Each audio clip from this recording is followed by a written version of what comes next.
В прямом эфире «Чеченские вести». Я, Рамзан Абуев, и мои коллеги-журналисты готовы поделиться с наиболее значимыми событиями. Ассаламу алейкум. Чем запомнится среда, 10 сентября.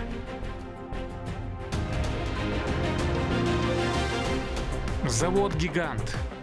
70% готовность завода строительным к концу этого года строительным Рамзан Кадыров проинспектировал возводимый корпус завода «Чеченцемента». Насколько увеличатся мощности. Шанс на спасение.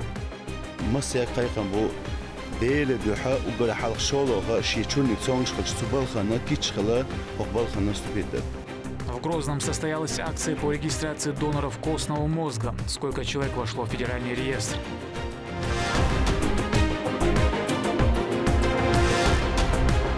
Образование нового формата. Учителя стараются, чтобы мы нашли будущую профессию, помогают с трудностями. Наша школа самая лучшая.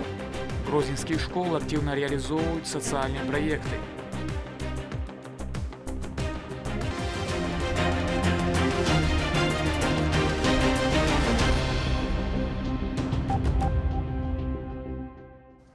Рамзан Кадыров проинспектировал строящийся завод «Чеченцемент», рассчитанный на производство 1 миллиона тонн цемента в год.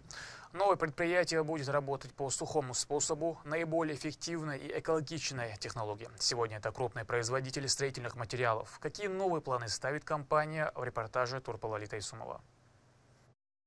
Чеченцемент – это современное предприятие по производству сухой строительной смеси, и спустя время будет запущен новый завод рядом с действующим. Глава Чеченской республики осмотрел ход строительства вместе с первым заместителем председателя правительства, министром автомобильных дорог субъекта Исойтом Хаджиевым. Рамзану Кадырову раскрыли все детали возведения, отметив полное соответствие с графиком.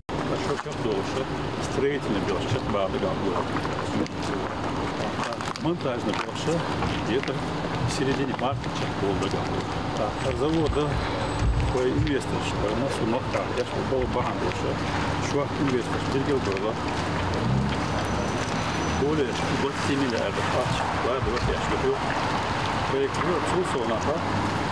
России условия санкций первый пилотный проект. Он вы съемка Криш, регион Шаберши, Вега, проект Ауса, импортозамещение. Инженерный центр, новый, а их Англии, есть у нас цифровизация, наша цифру переводить, Кришна, и это было уже. А цех помолою, уже есть. Это уже последний финишной стадии. И клинкер волна, и клинкер чуешь всего. Организационная стадия. إذا انتحبت لمية اللتر وشة يكون دائما كحلو شوي تشوفها химия حال ممكن способ وشة خيسان بشر وكذا إنسا химические реакции шансун делать. Чего сложная конструкция делать. Инженерная мысль. Печка смешать. Печка смешать. Димбия хою. Печка должен быть буквально шавая. А какая печка? А печка. Ушерик. Китай хая. Не вы печка шансун. Буквально продуктовый электростроительный завод. Большой Москва. Сигар. Связь договор. Связь была большой. Монтажный сложный белша. Беларусь будет это. А так, вы вместе не шли до папы, вместе не шли. Да? Алхамдулилlah, рейс очень. 70% готовность завода строительным белша, к концу этого года строительный белша. Монтажный белша. Где-то монтажный белша. Где-то в середине марта по завод уже бахвет, например.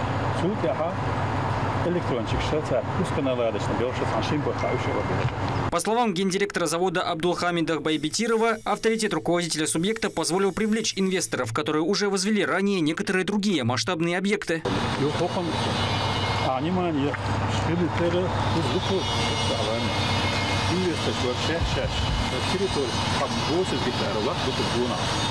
промышленного значения.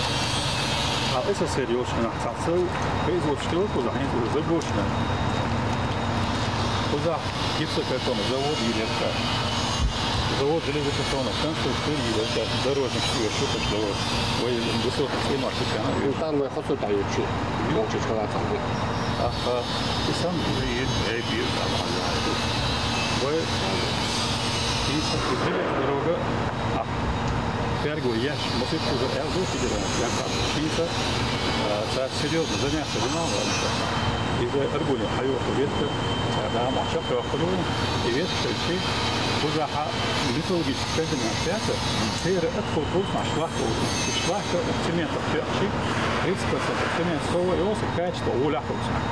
С экономия газа, экономия сырья хуса.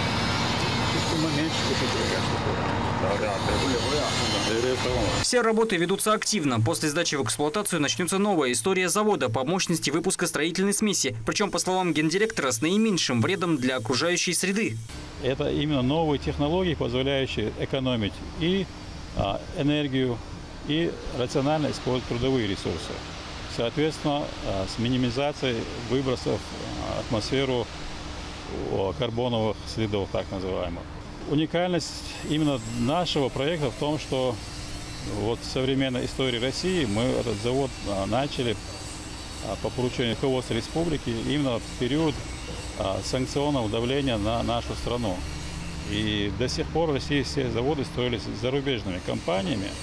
А это первый опыт, который мы сегодня именно с привлечением только российских, белорусских и в какой-то части китайских производителей осуществляем. Удивляет и объем продукции, который будет выпускать завод после запуска.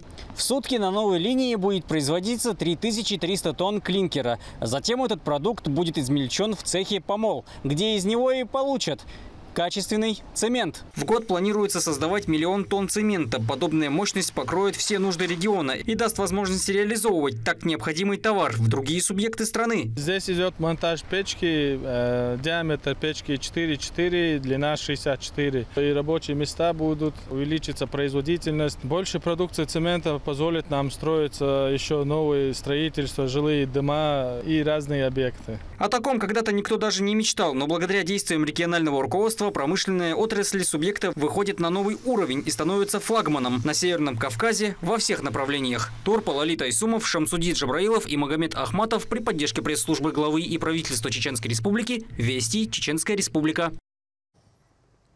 В зоне ответственности 78-го мотострелкового полка «Север-Ахмат» Министерства обороны продолжается активная работа по уничтожению сил противника. Об этом сообщил Рамзан Кадыров в своем телеграм-канале. В населенном пункте Иван-Поле разведке удалось обнаружить вражеский блиндаж. Было принято решение поджечь его, и пока противник пытался потушить пламя, по блиндажу был нанесен удар FPV-дроном.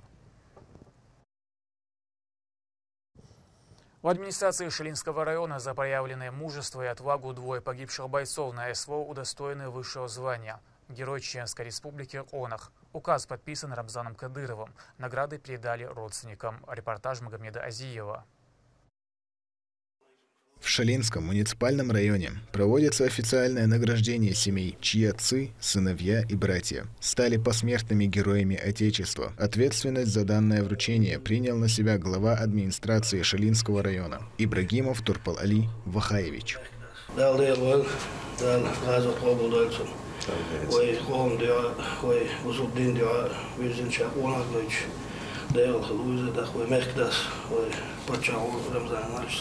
Герой Чечни Онаха.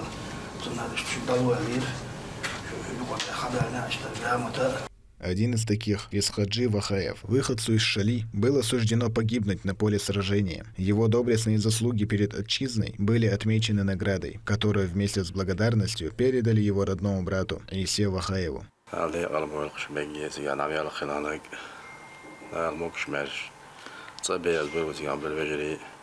نواز بوينش لا يحقي بولش صوب والله يخمس أنا كنت تقيلا نشوف دايلا ما نيش بشيل ندوزلش بيجي ويباتش عصاديش تقول ديش أنا ديش غير سلطان باتش أنا بزلا ما توجه. После официального награждения на фасаде дома, где жили бойцы, были прибиты таблички с именами героев. В последующем их именами планируется назвать улицы, где они проживали.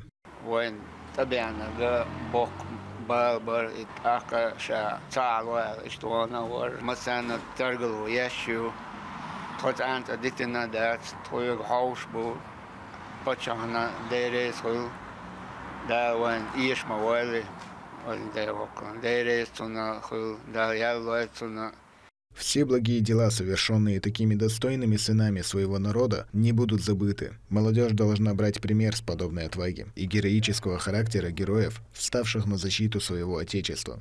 Семьям всех героев, что отдали свои жизни в зоне проведения специальной военной операции, вручаются медали, официальные документы, а также такие таблички, на которых написано «В этом доме жил герой Чеченской Республики» – Онах, который является также символом доблестной самоотверженности. Магомед Азиев, Магомед Басаев, Ахмед Хизриев. Вести Чеченская Республика.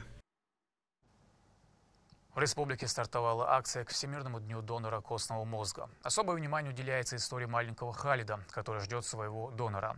В Минздраве отмечают, его судьба наглядно показывает, что донорство может стать единственным шансом на жизнь для тяжелобольных пациентов.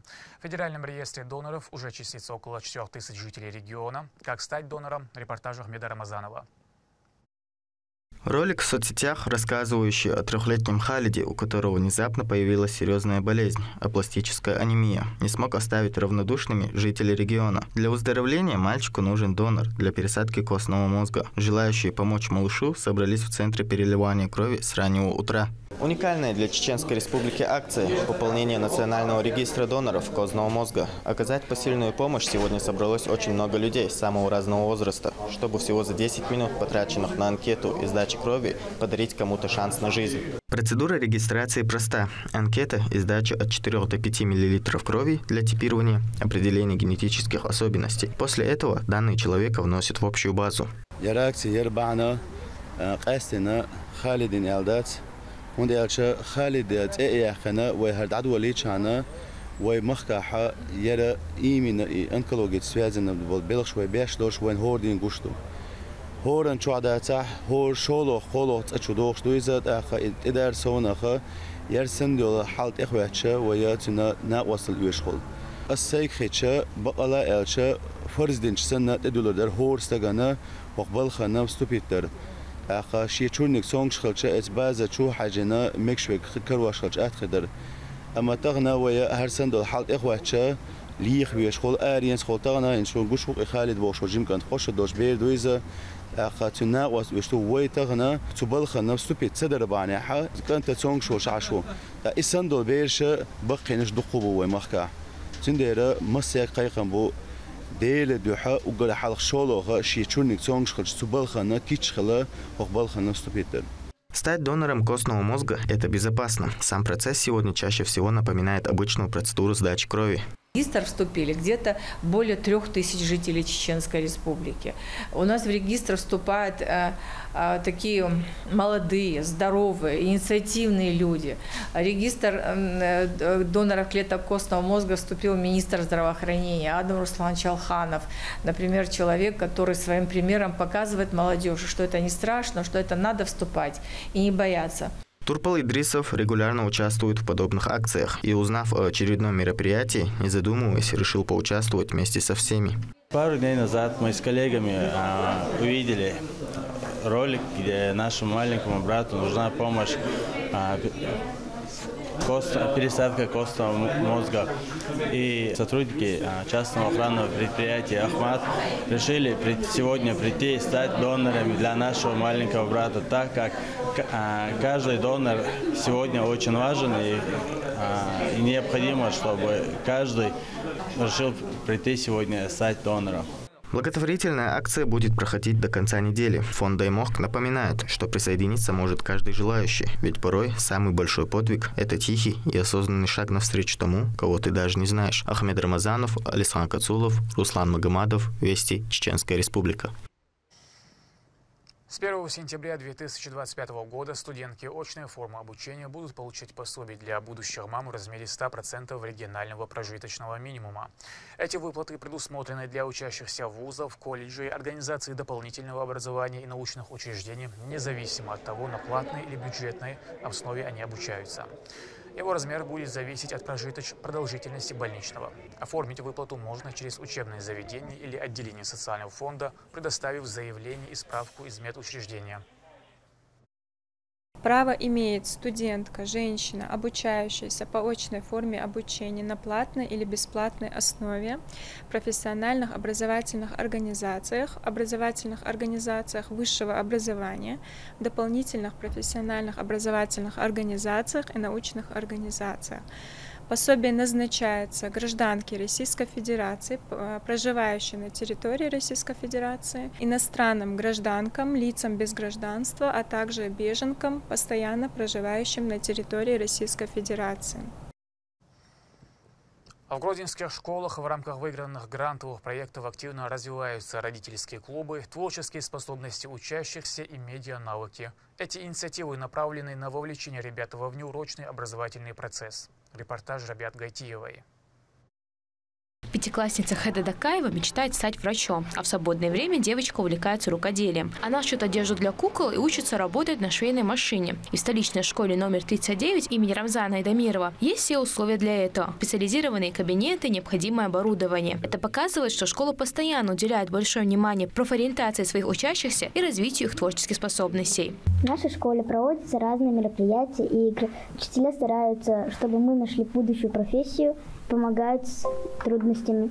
Наша школа самая лучшая, потому что самые добрые учителя. Учебные заведения Чеченской Республики активно участвуют в грантовых проектах, направленных на развитие образования и поддержку детей. Благодаря таким инициативам в регионе появляются современные учебные пространства, открываются новые возможности для обучающихся. Вот в период 2024-2025 годов школы города выиграли 21 грант на общую сумму более 22 миллионов рублей. Благодаря грантам в школах появляется новое оборудование, педагоги осваивают проектное управление, а дети получают новые возможности для развития. И мы и дальше будем работать, чтобы эти возможности доходили до каждого класса и до каждого ребенка. Школа имени Айдамирова вновь доказала, что является одной из самых активных образовательных площадок региона. Учреждение стало победителем второго сезона Всероссийского грантового конкурса инициатив родительского сообщества, организованного Российским обществом знания при поддержке Министерства просвещения Российской Федерации. Школа 39 выступила с игрой разума битвы стратегий, который должен помочь развитию профориентационных работ среди обучающихся, а также привлечь родителей к школьной волонтерской работе. По итогам конкурсного отбора школа получила грант в размере 1 миллиона рублей на реализацию проекта «Родительский альянс. Коллаборация будущего», разработанного инициативной группой родительского комитета. В планах организация родительских клубов, встречи с педагогами и психологами, запуск проектов, направленных на укрепление семейных ценностей. Благодаря гранту те мероприятия, которые были проведены в коллаборациях, были проведены очень активно, красочно. Те коллаборации, которые у нас уже существуют, они продолжают функционировать во втором проекте. Для того, чтобы детям было очень интересно, мы во всех этих активностях предусмотрели с помощью грантовых средств сувенирную различную такую продукцию, проведение кустовых кофе-брейков, там, где дети, родители, волонтеры могут друг с другом взаимодействовать. В рамках данного проекта у нас задумано еще очень много мероприятий, мастер-классов, тренингов, так как наша работа в данных коллаборациях направлена именно на профориентационную работу. Ранее у школы уже были победы в грантовых конкурсах. Администрация учебного заведения успела реализовать ряд проектов, благодаря которым 39-я школа стала по-настоящему современным образовательным центром. Среди них медиатека, кабинет с компьютерами, фото- и видеотехникой, микрофонами и световым оборудованием. Здесь школьники учатся снимать сюжеты и фильмы, создавая собственные проекты. Это дает возможность ученикам попробовать себя в разных сферах и помогает в выборе будущей профессии. В школе мы проводим различные интеллектуальные игры, профориентационные беседы, чтобы ребенок мог понять себя, понять свою будущую профессию. Также участвуем во многих других различных конкурсах всероссийского уровня. Школа номер 39 города Грозного продолжает уверенно идти по пути инноваций, превращая образовательный процесс в настоящий центр притяжения и сотрудничества детей, родителей и педагогов. Рабиат Гайтиева, Магомед Басаев, Магомед Ахматов. Весть Чеченская Республика. А сразу после вести не пропустите интеллектуально-познавательную игру «Эрудит». В креслах игроков директор ЧГТРК Грозный Чингиз Ахмадов и директор Департамента информации и печати Министерства по национальной политике и внешним связям печати и информации Ламберт Музуров. Им предстоит ответить на 10 вопросов разного уровня сложности. Участникам будут доступны 2 подсказки – звонок другу и право на ошибку. А на этом пока все. Много интересного контента смотрите на аккаунт АВН на социальных платформах. Я Рамзан Абуев, и пусть в вашей жизни будут только позитивные вести.